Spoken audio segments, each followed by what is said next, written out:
This is TWiT.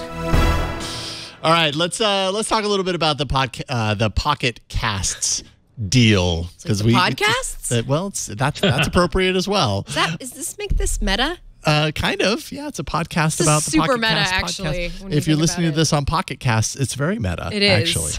Actually. So earlier this month, of course, we talked about this on the show. Everybody talked about this, of course. News broke that there was a group, including NPR, WNYC Studios, WBEZ Chicago, and This American Life, are acquiring Pocket Cast, and we're like, hey, I know them. This is very interesting. Talk a little bit about the deal from your perspective, Russell. What can you tell us about it? Very interesting. So for those of you that, by the way, I should say on the meta angle, I'm actually wearing a Pocket Cast shirt. So if you're listening to this on Pocket Cast, I work on Pocket Cast. I have the T-shirt. There's a whole bunch of angles you can make here. It goes deep. Yeah. So for those of you that haven't heard, yes, about a month ago, Pocket Cast was acquired by, I guess, 4 different organizations that came together. So you have NPR, you have WNYC, you have WBEZ, and This American Life. For anyone that listens to story-based podcasts, they're some of the top sort of podcasters out there in the world. So we started talking to them about 12 months ago, and they said, hey, is there some kind of partnership that we can come to that kind of, where we can build out a platform for podcasters that's for everybody, I guess, which, looks like you're already working on. And eventually, things went backwards and forwards, and eventually we sort of settled on an acquisition. And I should point out right from the outset, we had a lot of concern when this went live. I think people assumed it was like the Essential deal, right? They're like, Pocket Cast is running out of money. They had to cut a deal. But the fact is we're a profitable company. Like, we had no problems with the money coming in. It was increasing sort of every year. So it wasn't a deal we did out of desperation, which is always a good place to be. It was a deal where we looked at the future of podcasting, and we said to ourselves, what happens if a big player, and I won't name any big players, but what happens if one of them comes in and actually tries to lock up the market? Like, we're that small that it's going to be really hard to defend against that. And what that'll mean is, if they succeed, right, is that eventually there is no more Pocket Casts. And if it exists, it's very sort of niche and for premium people that know how to paste in RSS feeds, and you can run your own sort of pirate podcasting sort of space. So that's what we're kind of interested in, is what can we do to keep podcasting open? And these people had exactly the same goals. They're like, what can we do to keep podcasting open? And they knew that they weren't software companies, right? So they make amazing audio content, but they're not really software companies. They're not set up to build software. They're not set up to build platforms. So that's kind of where we come in. And the plan from here, I guess, is to scale up the size of our team, to do some more ambitious things. I can't talk about those things yet, not because I'm trying to be, I'm sitting in my secret dungeon trying to lock up all podcasting or anything like that. It's more just like, there's things we're working on that we will sort of launch to the world later on, but we've got to work on them first. It's no good to talk about them now and then not launch them, or launch them 12 months from now and be like, see, this is the thing we talk about. And people are like, I don't care. Like, you told me this 12 months ago. So we're kind of like deep in the weeds at the moment, like working through stuff and, planning out future things. But the idea is simple, is to, I know it sounds really lofty, but to keep podcasting open. You've got these mission-based, not-for-profit organizations that are involved. They're not interested in locking it up for themselves. They're not interested in just promoting their content. And I should say they've all got their own apps. So there is an app called NPR One that I believe is for NPR stuff. WNYC has an app.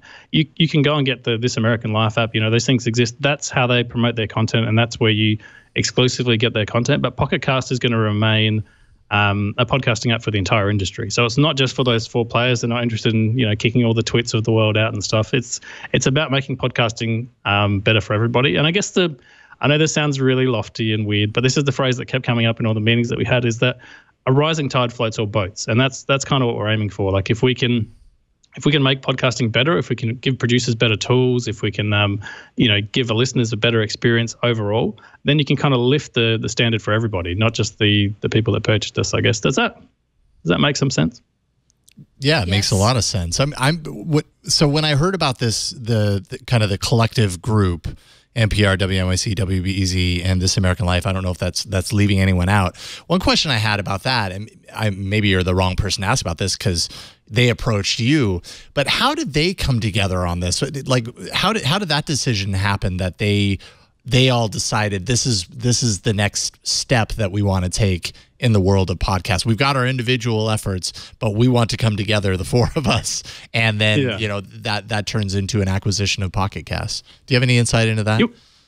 Yeah, I can give you a little bit of insight into that. So without going into too many details, they actually started this process 2 years ago, and they got together and they saw the same sort of threats that we saw coming in the podcasting space from big players, from huge amounts of investment going to private companies, from all these people that knew podcasting was growing, and they just wanted to cut that off for themselves. Like, I'm not talking about the people that acquired us. I'm talking about other people sort of working on things. And they're like, what can we do about this threat that's coming? Like, we should be in control of the platforms we distribute on. We should have, the freedom to distribute our content everywhere. Like, we don't want a model where we have to go through like another company who's going to charge us outrageous fees and we have to license podcasting. Like, no one wants that. They want podcasting to stay open. So 2 years ago, they started on that project internally. The four of them got together and started discussions about it. And I'm not super privy to that side of things. I wasn't involved back then. But a year into it, I think they decided that they weren't software companies and they weren't capable of doing this on their own. Like, I think that's quite, when you think about it, it's easy to think that you can do everything and you're the greatest and you're amazing. But I think it's really self-aware to say, you know what, we're not software companies. We need to find ourselves a software company that we can work on. And I think that's where they originally approached us. And I think they approached other people as well. Like, we weren't the only people they talked to. Now, obviously, when this happened, there was quite a lot of reaction. I think a lot of the reaction, the like press reaction and comments that I would read were just from that kind of uncertain uneasiness about an app that, let's face it, if everybody, like, we're all podcast listeners, consumers, we are very like attached to the app that we've chosen because there are so many of them. They all do things so many different ways, and you search and you eventually find the one that kind of speaks to you, right? Speaks your language. You can either dive really deep on it or it's very simple. So anytime something like this happens, it's easy to look at it and fear the change. How now that that's kind of settled down a little bit, have people that you've talked to, that you've heard from online, how are they responding to what they've heard about this deal going in the past month? Yeah, absolutely. So the interesting thing about when this deal went live is we knew about it obviously beforehand. We'd signed all the papers and stuff, and I think it was about a month between that and it actually being announced. So we were actually on a train. If you were surprised by the news. Wait a minute, what? It's weird. Some people thought we were, and I'm like, I don't know how you get that impression. These things, we're not like a publicly traded company that you can do like a hostile takeover or whatever. But anyway, we obviously knew about it. We were on a train to DC at the time when it got announced, and it was quite interesting to see the reaction. And in hindsight, I think it was really natural. If I had an app that I really used and got a lot of enjoyment out of, I'd be a little bit nervous if it got acquired as well, because the first question is obviously it's getting acquired, so you can change something about it potentially. Like, what is that change going to be? And I think a lot of online commentators and bloggers and sort of people went in all these different directions. And one of the assumptions was, they want to harvest my data. That's clearly what this is about. And I guess there are some sort of historical reasons why that might have been what they thought. But we came out really early on with 2 different blog posts that you can read on the Shifty Jelly blog, just explaining that this is not about your data. We're not handing over your data to anyone. We're not suddenly going to start selling like your data. Our privacy policy is unchanged. In fact, we have the data. No one else has the data. That includes the people that own us. And it was never about that. And I think it was weird to, there's the article there, that some people thought that, but we were fine just coming out and saying, hey, that's not why we're doing this. Like, it's not about that. It's not about invading your privacy. We're not going to start asking for like your location data or anything weird like that, which, a few sort of reporters went there as well. It's really not about any of that. And I know that surprised some of those people, and I think that calmed a lot of our customers down as well. They're like, you know what? The company is still essentially in the same hands. Like, it's the original team is still running the show. We're still a separate company. We still get to set like our own direction.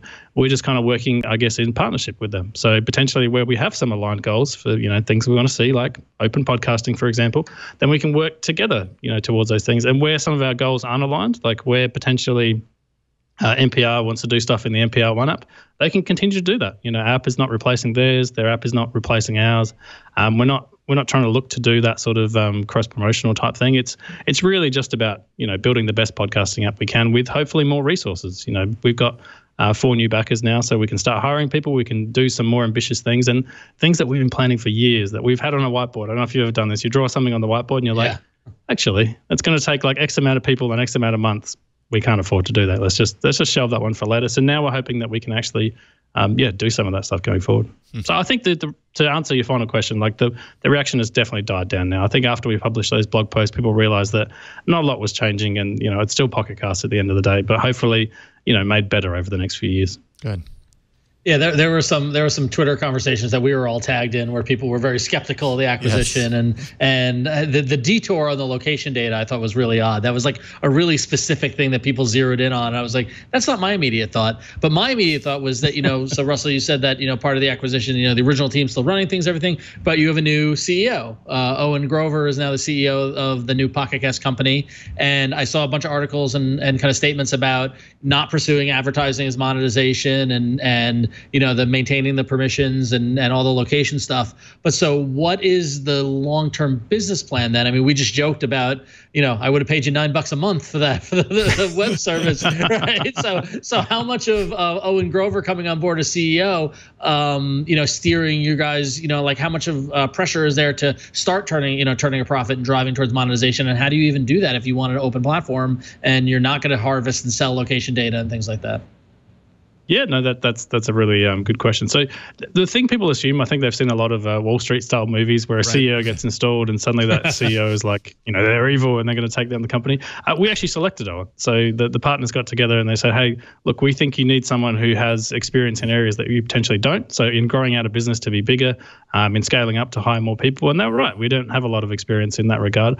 And so they said, here's a bunch of candidates. We want you to interview them all and just tell us, which one you prefer. If you don't like any of them, we'll go and find more candidates. It's fine. So we went through the whole process and we selected Owen simply because he comes from a digital background that's originally from iHeartRadio, but he has a lot of experience in growing companies and sort of managing the digital side of things and in the whole business relationships sort of area as well. So potentially if you want to work with like a TWiT or other podcasters out there, you need someone sort of managing that side of things. And if we want to launch something new, we can say, hey, look, here's Owen, talk to Owen, like here's the sort of deals we can set up and things like that. So he's really managing that side of things. His job is not to come in and change the product. So these are really weird titles. We had to pick titles. So I'm Chief Product Officer, as weird as that sounds. I'm still in charge of the product. Phil is Chief Technical Officer. So I guess our job is the development and the product direction. And his job is more the business relationship stuff. And to answer your question, Ron, how are we going to make money if it's not harvesting your data? There are tons of different ways to make money. I mean, as we proved, simply selling an app into the store is one successful way to make money. Potentially, there are others as well. If we can figure out I guess some way to help authors and sort of listeners get together a bit closer and potentially find other ways to monetize their content, then there could be a small amount of money we could make in there. There's a whole bunch of things. I guess our initial focus is on growing and scaling the platform, and we're going to worry about the money side of things, further down the track. We have some plans there that I can't sort of talk about yet, but none of them are to do with advertising or anything else sort of shady like that. Like there's not going to be display ads in Pocket Cast. We're not going to be like an ad network that sort of dynamically inserts ads in or anything like that. We've got some other ideas for things we can do, and these are things that me as a listener I actually approve of. Like a lot of the other things, like I'll put up with advertising because it pays for my podcast. I'm quite happy with that relationship, but I don't want like unskippable ads, and I don't want sort of anything intrusive. And the things that we're working on are definitely on the non-intrusive side. It's just what can we do to get podcasters more money while at the same time building out the podcasting platform. And the things we want to do are, I guess, are open ecosystem type things. So where we do potentially build things, we'd like to have an API. We'd like other apps and services to plug into that API. We definitely don't want it to be that the only place you can do something is inside Pocket Cast. Like I think if we do that, we've lost something about the open nature of podcasting. So, if you put a 3 in front of product, you would be C3PO. I just want to put that out there. A. I love it. B. Just put that out there. B. Russell, I wanted to ask you, what about like creators? I mean, is there like, where are like independent podcasters coming into this play? If you can talk about that at all. I can, yeah. So this is the interesting thing is that, the 4 companies that purchased us are very sort of big radio networks in the US. That's a world I'm not really familiar with. Obviously, my accent gives it away. I'm from Australia. It's something we don't have here. So our focus is very much on the independent sort of creators that are out there and finding ways to help them monetize. Because, I mean, the situation, Flo. You have a podcast that has a certain amount of listeners and you want to monetize it. And you're like, well, hang on. My one option here is I can approach advertisers or I can join some kind of network. Like I know you're on Relay FM and they sell the ad inventory. That's that's two ways you can sort of make money on a podcast. What if there are other ways? And I can't talk about those ways just yet, which I know is super frustrating. That annoys me as well. But potentially, what if there are other ways to, sell your content or sell memberships to your content, or potentially sell, other things directly to your listeners, and things that they want to be sold. I'm not talking about, popping up marketing in their face or anything like that. But what if there was some kind of relationship that you could establish there where, they're happy to give you money, you're happy to take their money, and you're making money making a podcast? I mean, that's the dream, right?